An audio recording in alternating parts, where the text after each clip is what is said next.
আজকে আমি একটু বানাচ্ছি চিকেনটাকে তেলের উপরে ভালো করে ফ্রাই করে নিচ্ছি, তেল দিয়েছি, তারপরে মশলা দেবো। বেশি চিকেন নয়, এটা 1/2 কিলো মতন চিকেন আছে। আমি এখানে সব রকম মশলা দিয়ে দিয়েছি। যে চিকেনটা কষা হয়ে গেলে সামান্য একটু জল দিয়ে দেবো।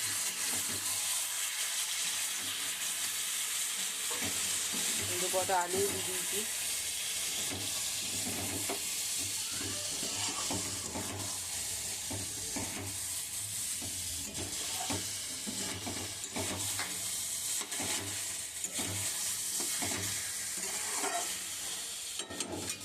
চলো দেখা হচ্ছে পরের ভিডিওতে।